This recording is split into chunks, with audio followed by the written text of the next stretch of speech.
My name is Vivian Kopsinger Birchall, an American immigrant from Uganda, and my project is addressing barriers to screening for cervical cancer in Uganda. But first, let's take a look at global cervical cancer trends. Cervical cancer is caused by the human papillomavirus and, according to the CDC, is the most common sexually transmitted infection in the United States. According to the World Health Organization, comparatively, cervical cancer is the fourth most common cancer among women, with 660,000 new cases and 350,000 deaths recorded in 2022. The highest rates are in low and middle income countries. Here is a chart showing the ratings among low and middle income countries. In 2020, Uganda was ranked seventh in countries with the highest rate. Electa Foundation works with low and middle income countries to increase the HPV testing and cervical cancer screening. The president, Lacey Hubbard, shares some compelling statistics. Every 2 minutes in the world, a woman dies from cervical cancer. So the idea of eliminating cervical cancer is early detection, early screening, and early treatment. Dr. Will Ngwa, the director of a global health organization called the Global Health Catalyst, working to bridge disparities in cancer care and treatments, talks about the urgency in Africa. So in Africa, we believe that there'll be about, the estimate from the Lancet Oncology Commission is that by 2030, we'll have about 1 million cancer cases, deaths per year, right? And right now we have about 550,000, more than that, deaths per year. But because of COVID and other factors, we actually underestimating, because right now, like you and I discussed, people even die of cancer and don't know they are dying of cancer. As we get this awareness that you're creating, people get aware about it, you realize that there are more people dying. So it's a pandemic worse than COVID. If we really have to look at the COVID-19, just based on how many people is killing, we need to bring that same urgency to cancer. And so, in sub-Saharan Africa, from those statistics, there are about 120,000, cases per year for cervical cancer. So it's second after breast.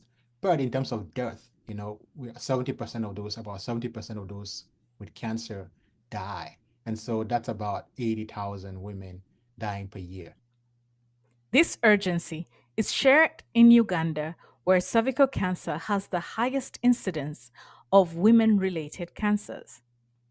It also has a 66% mortality rate in the country. There is a shortage of healthcare providers and facilities to manage this huge disease burden. I visited the country's only comprehensive cancer institute last summer and learned that there were only 4 radiation oncologists and 3 linear accelerators for treating cancer. This is not enough to handle 8,000 new patients a year who come to the center, as Dr. Kavuma describes. Cancer Institute receives like 8,000 new cancer cases.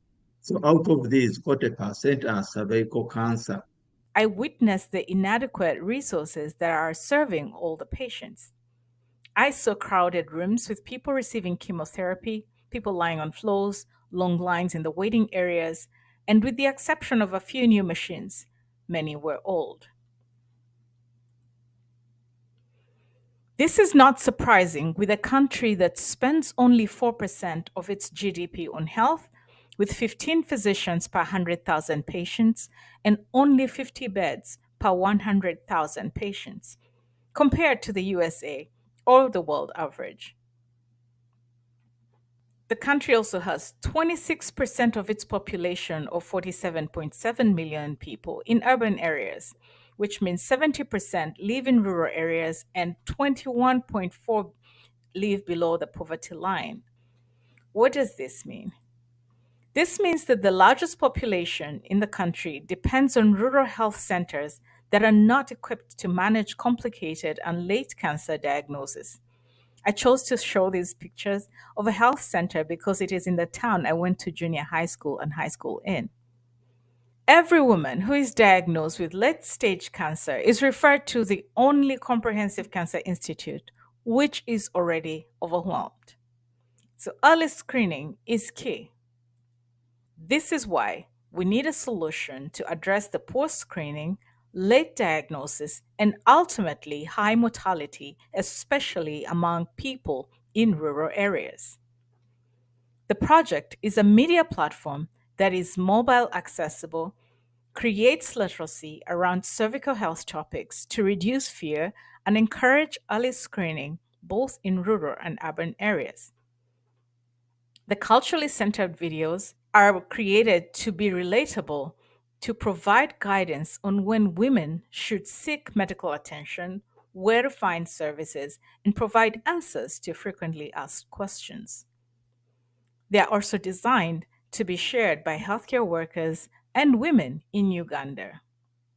The short videos illustrate the key issues identified during interviews with women and clinicians in Uganda. Through the interviews, we learned that some of the factors keeping women from getting screened from cervical cancer are related to stigma of being seen naked and discomfort with gadgets used. It was important to create videos specifically addressing this stigma. Ruth and Esther's stories shed light on different issues and concerns about the process. Let's take a look at Ruth's story. Ruth has not had a pap smear before.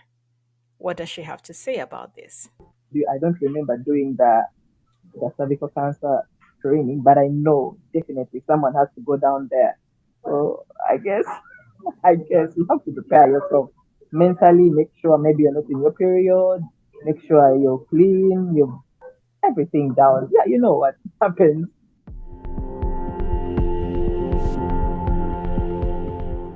You know those areas, like especially like when you if you're married, different people like those areas to be in a different shape. So you'll find that I will not be very comfortable because maybe I don't feel that I am fit to be looked at. I don't want to be judged, but the reason why I am that way is because maybe that is what my husband wants. And then you find another person, they go, they I think you understand what I'm trying to say. So it's basically how you present yourself, how you feel, how you feel that you feel whether you're really fit enough to be seen or you're not.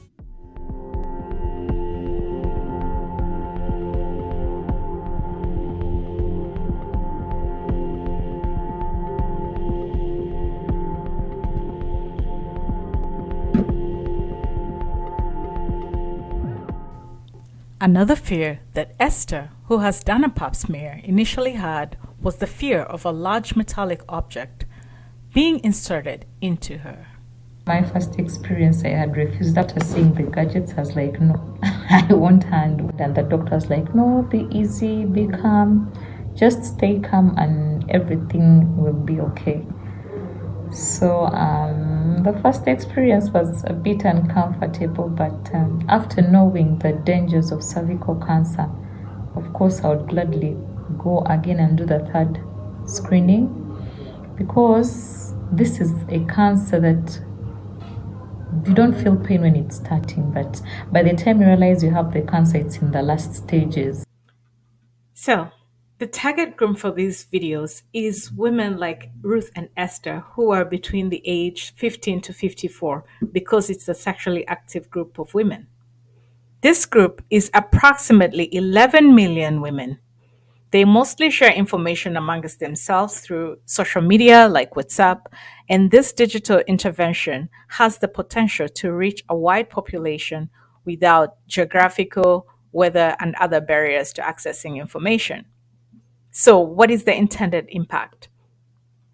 By shedding light on the critical issues surrounding cervical cancer in Uganda, including the alarming high incidence rate and late stage diagnosis, awareness is raised among stakeholders, prompting action and resource allocation at a family level for early screening.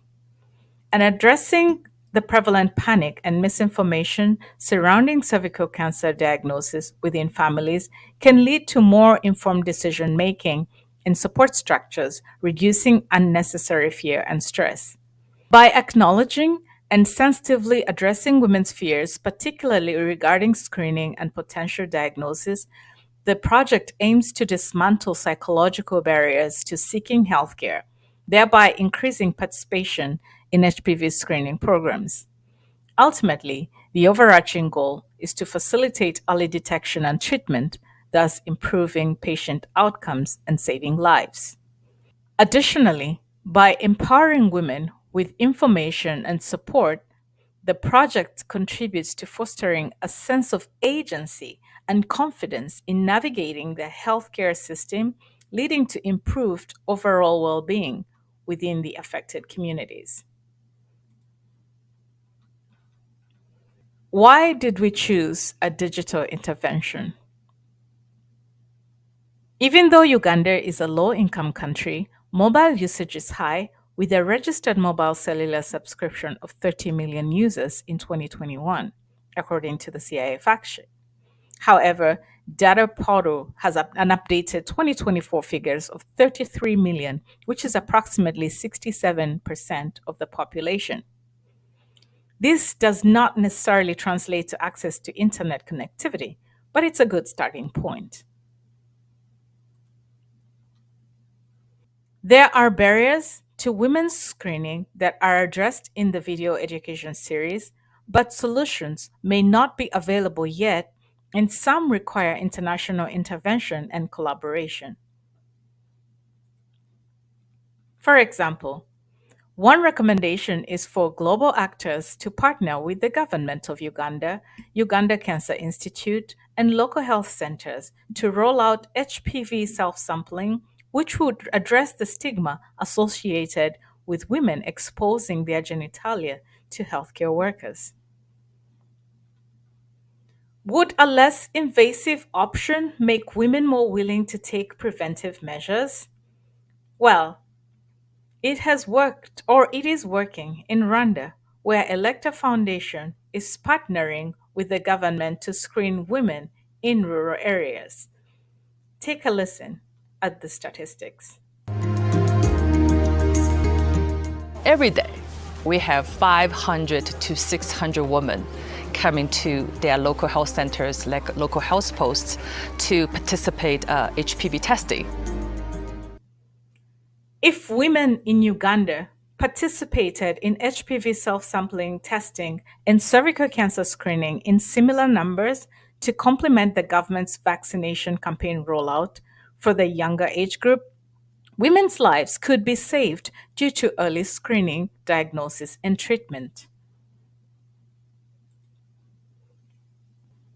However, with funding, it is important to continue building the platform and translating cervical cancer education in local and international languages. Why international languages, one may ask? In Uganda, there is a high population of refugees from neighboring countries, with the largest population from South Sudan and the Democratic Republic of Congo. And all these refugees use the same healthcare system. This slide shows the project's social media campaign planning, and it will be provided for those who want to know the details about the campaign objectives, target audience, content creation, platform selection, and performance measurements. Now I'll talk about the stakeholders who will be interacting with the media. In Uganda, the project is targeting women aged 15 to 54 and clinicians, and will eventually be rolled out to community health workers. This project has potential expansion globally. Two possible explorations for partnerships are Electa Foundation to create content around HPV self-sampling tests in Rwanda, Global Health Catalyst, who have a comprehensive cancer center in the cloud and are working with the White House Cancer Moonshot Office to expand the goals of the Cancer Moonshot globally. With that, thank you for listening to this presentation. I hope you can join us in the fight to eliminate cervical cancer, not just in Uganda, but globally.